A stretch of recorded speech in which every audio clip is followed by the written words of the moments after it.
What's up mga bro? Kumusta? Itong episode natin to, panibagong adventure to. Sama tayo kina bro Dave, dayo ng Rapo-Rapo. First time nating mamana dun, kaya excited. Tingnan natin kung ano mahuhuli natin, pero di natin sure kung kaya nating sabayan yung dive ni na bro Dave. Rapo.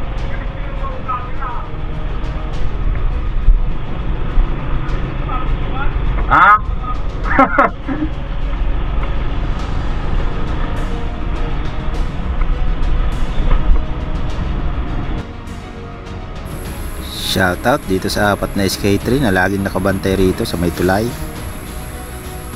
Dito na tayo mga bro sa Bacon. Mga 20 to 25 minutes din yung biyahe natin galing dun sa amin.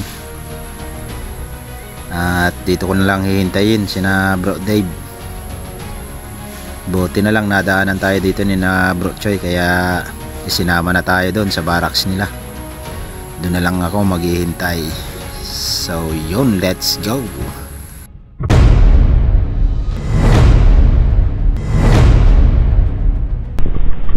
Tara, wala na tayong intro. At eto si bro Dave. Eto yung mayari ng bangka.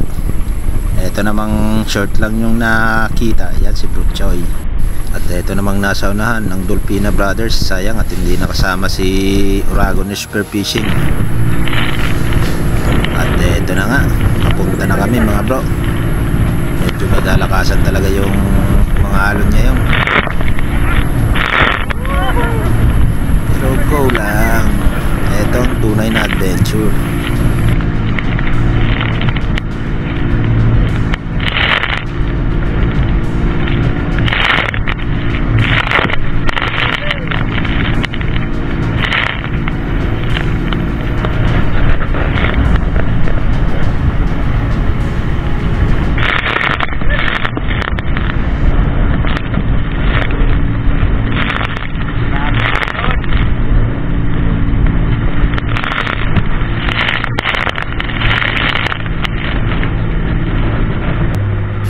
Makalipas ang 1.5 oras mga bro, at eto narating na namin yung Rapo-Rapo. Hanap kami ng unang spot dito kung saan pwede mag-dive. Yan, Rapo-Rapo mga bro.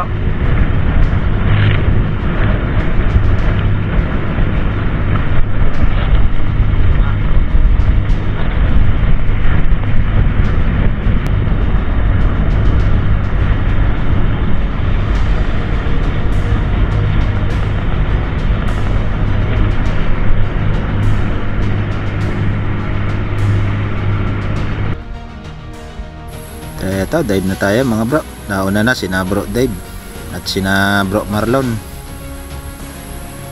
Let's go. Dive safe mga bro. Medyo may kalabuan niya yung tubig.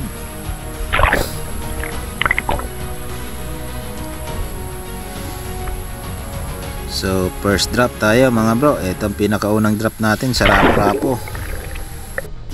Medyo alanganin yung mga dive natin at first time natin sa lugar, kaya tansya lang muna.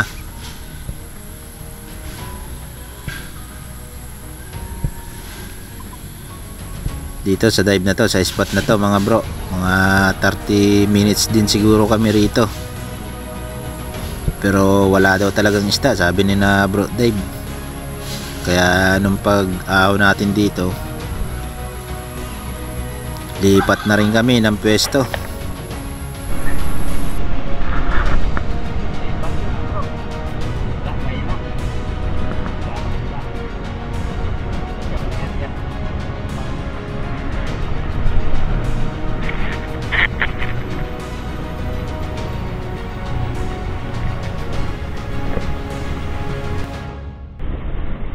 Eto si Bro Marlon ang pinakalas na umakyat sa bangka.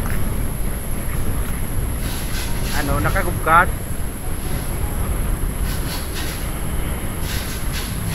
Buti pa si Bro Marlon, nakaisa.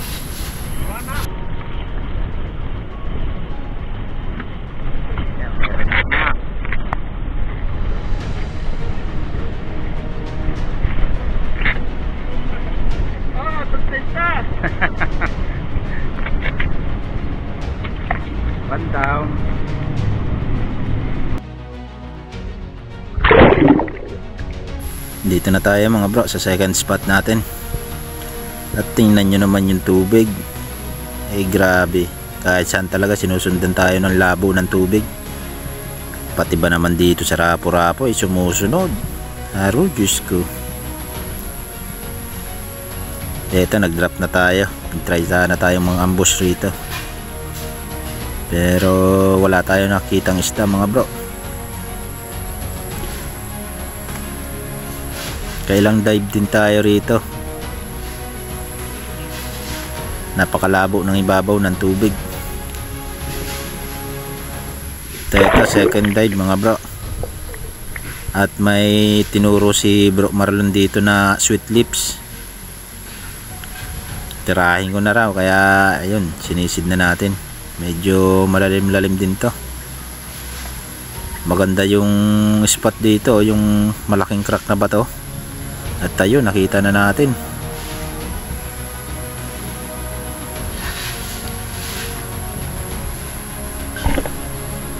John, sa pulka, medyo alanganin pa yung tama.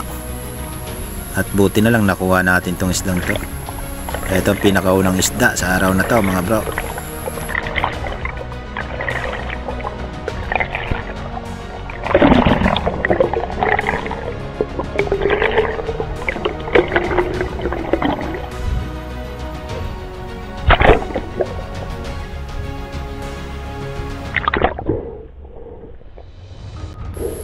At pagka-recover natin ng isdang to mga bro, eh sinundo na rin tayo rito. Gawa ng lilipat uli kami ng spot. Sobrang labo kasi rito talaga.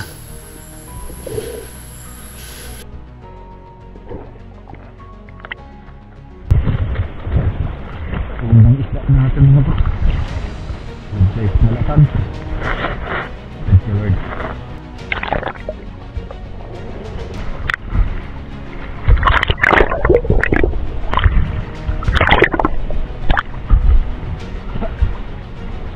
Nabubol.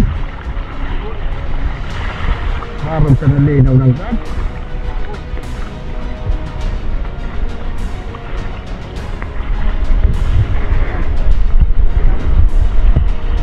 Sarap man.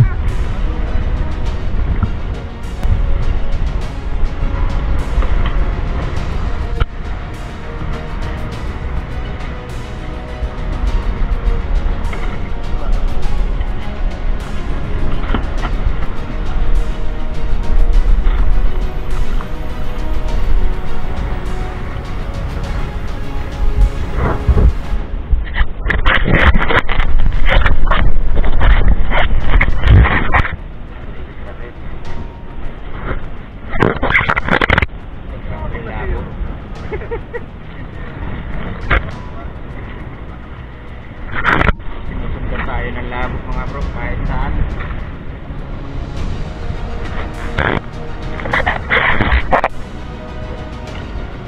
Dagdag lamang.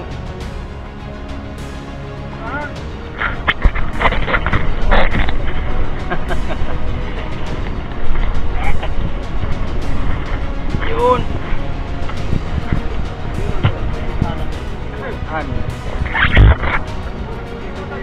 Bahan. Ano? Silis. Oh, oy. Ano sira? Kapag na baganan. Iyan ang baganan. Tapos may napakalaki manabang. Barakuda.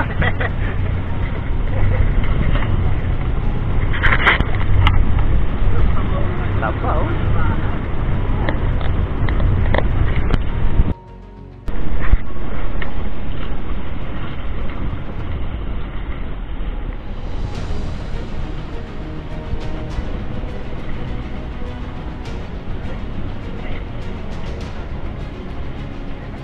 Ayun na yun eh.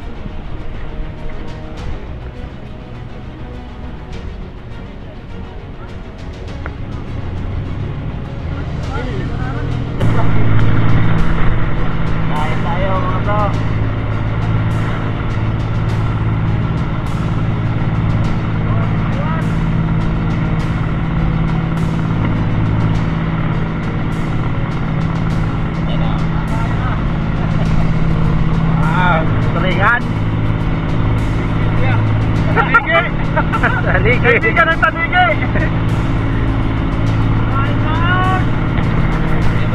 bro, kain muna kami.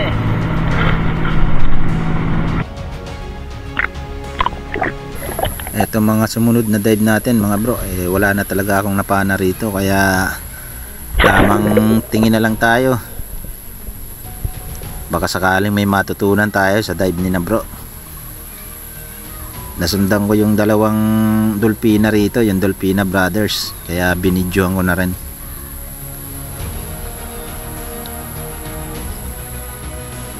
Ito, touchdown sa baba. At medyo mahaba-haba rin talaga yung hold breath ng mga to. Hindi pa natin kayang sabayan. Tamang tingin lang tayo mga bro.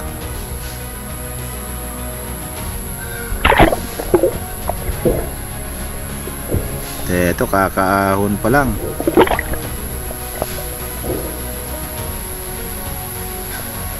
Medyo may kalakasan na rin yung agos dito mga bro. Pagod na rin tayo kaya hindi na tayo namana.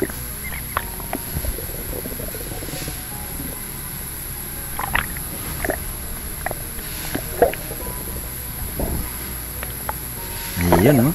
Kakaahon pa lang.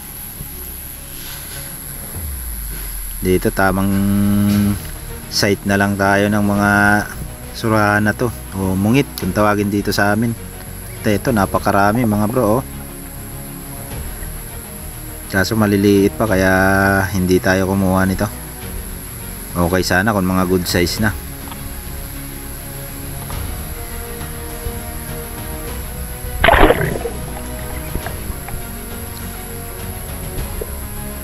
Dito drop tayo mga bro, at sisipatin natin dito si Bro Marlon, nandun sa ilalim.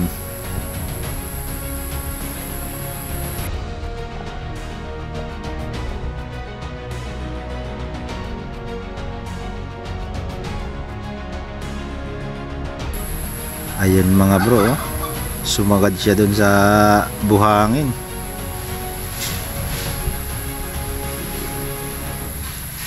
Kanina pa yan dyan. Grabe mag-ambush ang mga to. Ang haba ng hininga.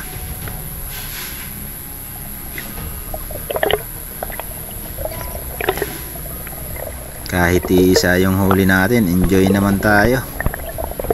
Next time baka makahuli na tayo ng malaki rito.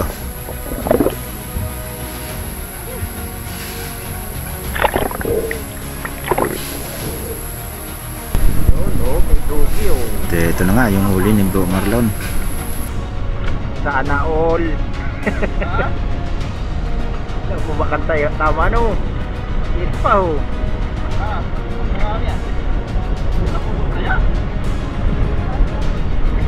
Ang tanigi, sarong bandutan. Ang tanigi, sarong bandutan. Marapat ko sarong tanigi.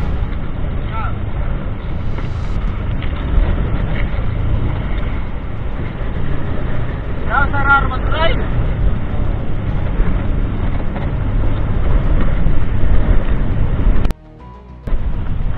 Ito naman yung bluefin trevally na nahuli ni Bro Dave. May higit 4 na kilo na rin to, malaki na rin.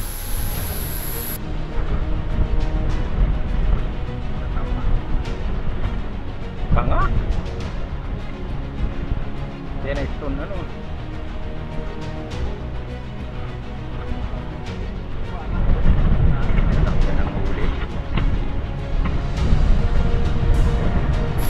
Ito naman yung huli ng Dolpina Brothers, mga quality fish.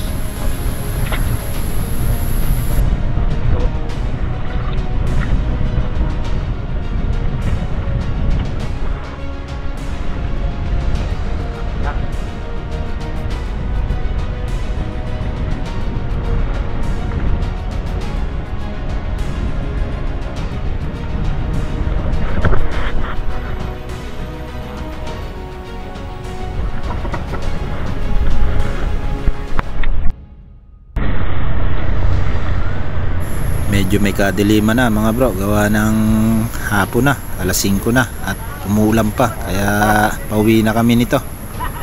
Ito may pahabol pang isang huli.